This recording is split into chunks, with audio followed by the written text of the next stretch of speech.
Good morning all of you. तो हमारी steel structure की क्लास है जिसमें हम देख रहे थे कि लोड फैक्टर और कोलैप्स लोड की कैलकुलेशन हम किस तरीके से करते हैं। तो हमने जो लास्ट एग्जांपल देखा था वो देखा था कि हम एक फिक्स्ड बीम पे, दोनों तरफ से फिक्स्ड बीम पे किस तरीके से हम लोड फैक्टर की कैलकुलेशन करते हैं। तो मैंने आपको लास्ट लेक्चर्स में बताया था कि जो हमारा लोड फैक्टर होता है, we can define load factor, और जिसको हम किस से लिखते हैं, लैम्डा सी से। और हम इसको किस तरीके से डिफाइन करते हैं, हम इसको डिफाइन करते हैं ratio of the collapse load upon the elastic load. The collapse load upon the elastic load, ये हमने देखा था। हम इस फॉर्मूले के मदद से हम क्या करते हैं, लोड फैक्टर की कैलकुलेशन करते हैं। और अगर हम इस शॉर्ट टर्म में इसे लिखें तो लैम्डा सी इक्वल टू हम क्या लिख सकते हैं, कोलैप्स लोड को तो लिखते हैं हम डब्ल्यू सी से, और इलास्टिक लोड को लिखते हैं हम डब्ल्यू ई से। तो इस तरीके से हम लोड फैक्टर की कैलकुलेशन करते हैं। अब देखिए, अब हम चलते हैं एक अपने नेक्स्ट एग्जाम्पल पे और उससे समझते हैं कि किस तरीके से हम कोलैप्स लोड और लोड फैक्टर की कैलकुलेशन करते हैं। तो एक क्वेश्चन लेते हैं हम फिक्स बीम का, जो दोनों तरफ से फिक्स हो। तो हमारा क्वेश्चन है वो है find the collapse load and the load factor. हमारा जो क्वेश्चन है वो है find the collapse load and the load factor for a section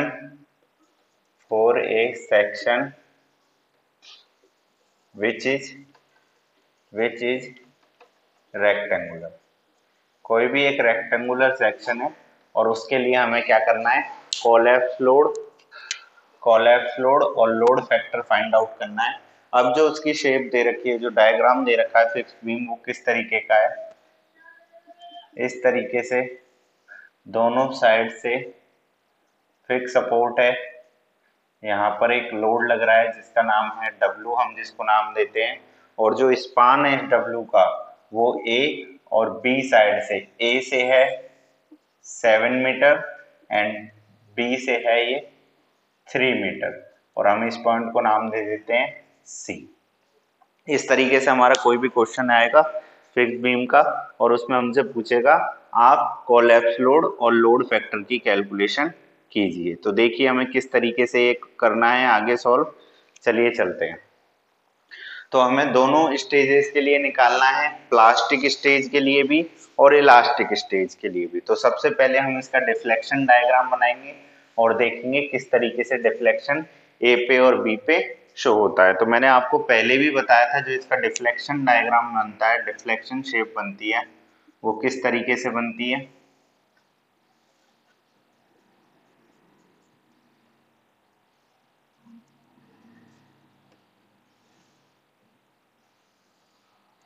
वो बनती है इस तरीके से। तो यहाँ पर अगर ये पॉइंट ए है, ये बी है, तो ये तो बनता है थीटा ए, ये बनता है थीटा बी। ये जो डायरेक्शन है अपवर्ड, ये किसको दिखाती है, डिफ्लेक्शन को। और यहाँ से ये जो एंगल डिफ्लेक्ट हो रहा है ये होता है theta A plus theta B. ठीक है।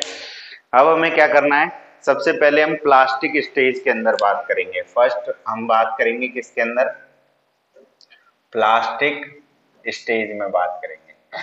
अगर हम प्लास्टिक स्टेज में बात कर रहे हैं तो सबसे पहले हम ए पे डिफ्लेक्शन देखेंगे। तो हम देखेंगे थीटा ए इक्वल टू, या हम डिफ्लेक्शन देख रहे हैं तो थीटा ए पे डिफ्लेक्शन है, वो डिफ्लेक्शन कितनी लेंथ के लिए, 7 के लिए। तो ये होगा डिफ्लेक्शन अपॉन 7, ये हो जाएगी थीटा ए की वैल्यू। अगर मैं यहाँ से थीटा डिफ्लेक्शन की वैल्यू निकालूं तो यहाँ से जो डिफ्लेक्शन की वैल्यू मिलेगी वो मिलेगी 7 थीटा ए। इसी तरीके से अगर मैं थीटा बी को देखूं, अगर मैं थीटा बी की बात करूं तो थीटा बी इक्वल टू क्या होगा, डिफ्लेक्शन डिवाइड बाई 3, ये होगा डिफ्लेक्शन डिवाइड बाई 3। अगर मैं डिफ्लेक्शन की वैल्यू रख दूं तो डिफ्लेक्शन की वैल्यू क्या है हमारे पास 7 थीटा है, तो यहाँ पर थीटा बी की जो वैल्यू हो जाएगी थीटा बी इक्वल टू हमारा हो जाएगा 7/3 और ये हो जाएगा थीटा ए। ठीक है, ये वैल्यू हमें मिल गई, थीटा ए में हमें मिल गया, थीटा बी हमें मिल गया और डिफ्लेक्शन की वैल्यू हमें पता है।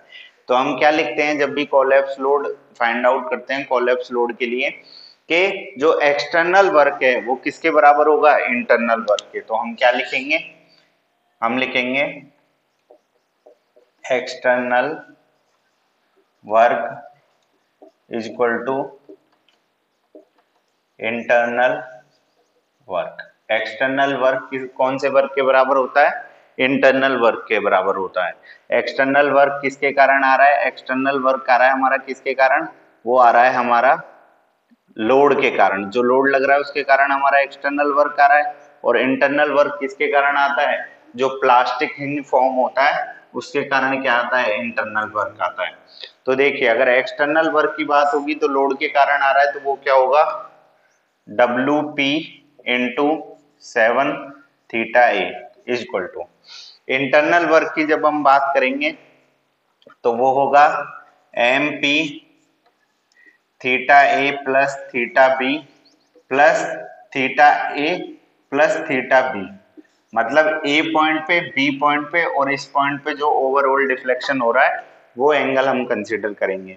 तो यहां से अगर मैं वैल्यू फाइंड आउट करूं WP इंटू 7 थीटा ए और इनको अगर सॉल्व करूं तो मुझे पता है यहाँ ये तो हो जाएगा 2 theta A MP bracket 2 theta A plus theta B की जगह मैं वैल्यू क्या रख दूंगा 7/3 रखूंगा, तो 7/3 से कितना हो जाएगा 14/3 थीटा ए, ये हो जाएगा। अब इसके बाद हमें क्या करना है, WP की कैलकुलेशन करनी है। तो WP की अगर कैलकुलेशन करेंगे तो ये होगा WP into 7 theta A is equal to, ये क्या होगा MP इंटू 20/3 थीटा ए, ये आ जाएगा।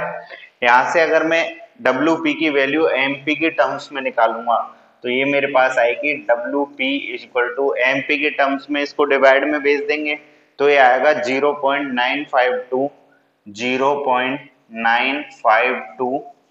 MP।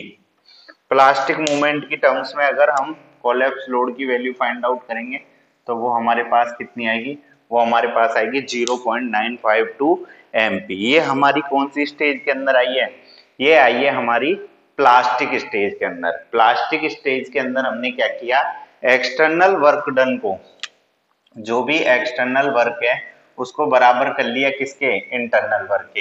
एक्सटर्नल वर्क किसके कारण आता है, ये आता है ड्यू टू लोड के कारण, और इंटरनल वर्क किसके कारण आता है, ड्यू टू प्लास्टिक हिंज के कारण। इसकी हम बात कर चुके हैं, हमने डिफ्लेक्शन देखे, यहां से हमने वैल्यू फाइंड आउट कर ली किसकी, WP, और इस WP को ही हम क्या बोलते हैं, इसको ही बोलते हैं हम प्लास्टिक मूवमेंट, या तो हम इसको क्या बोलते हैं प्लास्टिक मूवमेंट, या हम इसको क्या बोलते हैं कोलैप्स लोड। प्लास्टिक मूवमेंट भी बोल सकते हैं या हम इसको कोलैप्स लोड, क्योंकि इस लोड के कारण ही तो ये डिफ्लेक्ट हो रहा है, कोलैप्स होगा तो इसके कारण नहीं होगा, तो इसको क्या बोल सकते हैं कोलैप्स लोड। आगे हम चलते हैं इलास्टिक मूवमेंट के अंदर। इलास्टिक मूवमेंट में अब हम देखेंगे इलास्टिक स्टेज में किस तरीके से हम बात करेंगे। तो देखिए ये तो था हमारा प्लास्टिक स्टेज के लिए, अब हम बात करते हैं इलास्टिक स्टेज के लिए। तो हम यहाँ लिख लेते हैं जो हमारी वैल्यू मिली है हमें, वो मिला है हमें WP is equal to 0.952 MP, ये वैल्यू मिली है हमें किसकी,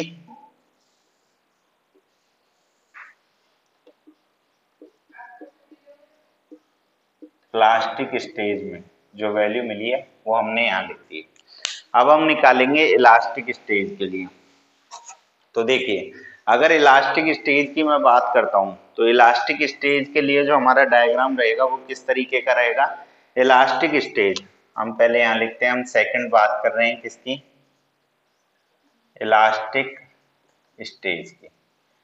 इलास्टिक स्टेज में क्या होगा, मूवमेंट दोनों एंड्स पर आएगा और वो किस तरीके से आएगा, देखिए इस तरीके से ये फिक्स बीम है, ठीक है, यहाँ पर कोई लोड लग रहा था ये W, ठीक है, ये लोड लग रहा था W, यहाँ से इस लोड की जो A से जो डिस्टेंस है, ये A है ये B है, यहाँ से यहाँ तक ये कितनी है 7 मीटर और ये कितनी है, ये है 3 मीटर। तो हम इस 7 मीटर को तो नाम देते हैं A और 3 मीटर को नाम देते हैं B। अब जो A पे जो मूवमेंट आएगा, और ये टोटल लेंथ को मैं मान लेता हूं कितनी L, ठीक है। अब जो A पर मूवमेंट आएगा, एक मूवमेंट तो आएगा A पर और एक मूवमेंट आएगा किस पर, B पर। तो A पर जो मूवमेंट आएगा वो होगा WB²A movement equal to WB²A upon L², ये तो आएगा A पर। और B पर क्या आएगा, WA²B अपॉन L², यहाँ पर जो मूवमेंट आएगा वो आएगा WA²B अपॉन L²। इस तरीके से हम दोनों एंड्स पर क्या आएगा, हमारा मूवमेंट आएगा। A पॉइंट पर जो मूवमेंट आएगा वो WB² अपॉन L² और जो B पॉइंट पर आएगा वो आएगा WA²B अपॉन L²। तो अगर हम मैक्सिमम मूवमेंट देखें तो मैक्सिमम मूवमेंट किस साइड आएगा, B की साइड। तो B की साइड अगर मैं मैक्सिमम मूवमेंट का फॉर्मूला देखूं B की साइड, तो हम क्या लिखेंगे, हम लिखेंगे M max इक्वल टू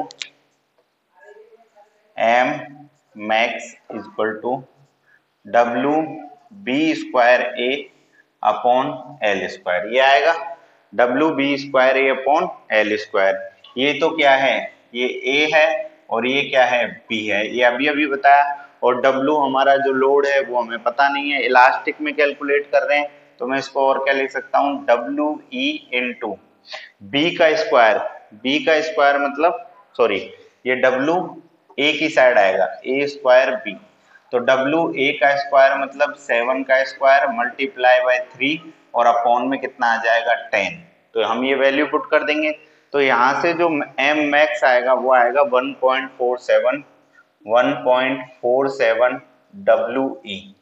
तो यहाँ से देखिए, अगर मैं देखूं WE बराबर जो हमारा आएगा, अब जो हमारा WE आएगा ये हमारा ME के टर्म्स में था, तो मैं इसको लिख सकता हूँ ME इक्वल टू 1.47 WE। तो यहाँ से अगर इलास्टिक लोड की कैलकुलेशन करेंगे तो वो आएगा ME अपॉन 1.47। तो यहाँ से जो WE आएगा वो आएगा क्या, 1 अपॉन 1.47 करूंगा तो वो आएगा 0.68 ME। ये आ जाएगा हमारा क्या, इलास्टिक लोड। ये इलास्टिक लोड आ जाएगा, इसको हम क्या बोल रहे हैं, ये है हमारा क्या, इलास्टिक लोड। ये हमारा इलास्टिक लोड आ गया। अब हमें पता है कि शेप फैक्टर का जो फॉर्मूला होता है वो पुट कर देंगे हम, जो हमारा शेप फैक्टर का फॉर्मूला होता है हम उसको पुट कर देंगे। तो देखिए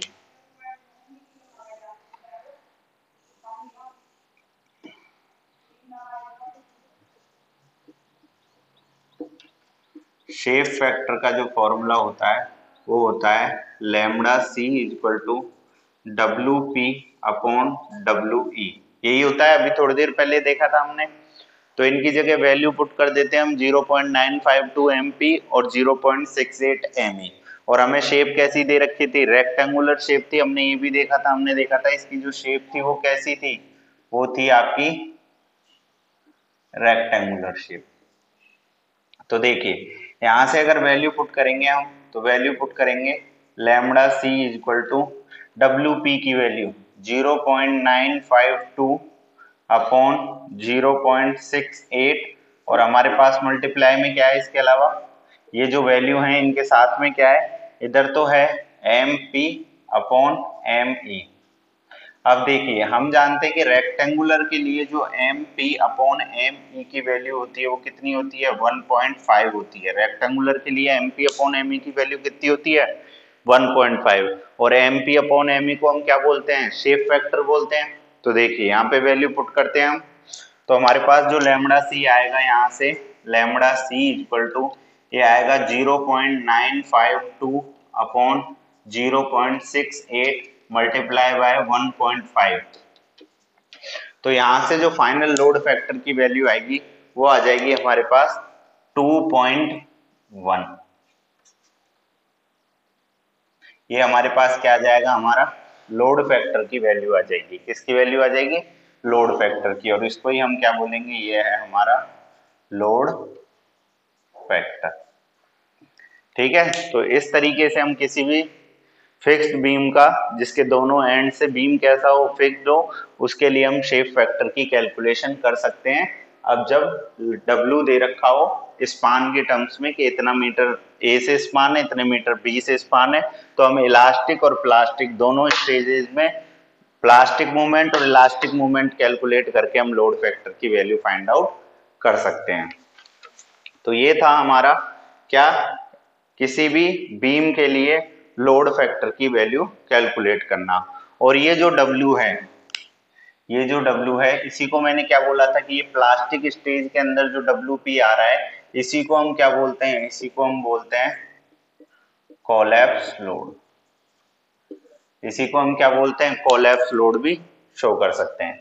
तो ये हमारा जो टॉपिक है वो खत्म होता है लोड फैक्टर शेप फैक्टर से रिलेटेड। हम किसी भी बीम के लिए लोड फैक्टर और शेप फैक्टर की कैलकुलेशन कर सकते हैं। अब मान के चलिए अगर ये आपके रेक्टेंगुलर ना देकर और कोई सेक्शन दे दिया जाए, आई सेक्शन के लिए पूछा जाए, तो आई सेक्शन में इसी तरह आप कैलकुलेट करेंगे सारी चीजें, मूवमेंट देखेंगे। बस यहाँ पर जो MP, ये जो है MP अपॉन ME, इसको मैंने क्या बोला है, ये है हमारा शेप फैक्टर। और शेप फैक्टर अलग अलग शेप्स के एलिमेंट्स के लिए अलग अलग होता है। जैसे आई सेक्शन के लिए जो हम कैलकुलेशन करते हैं आई सेक्शन में, तो आई सेक्शन में जो हम शेप फैक्टर मान के चलते हैं वो मान के चलते हैं 1.15।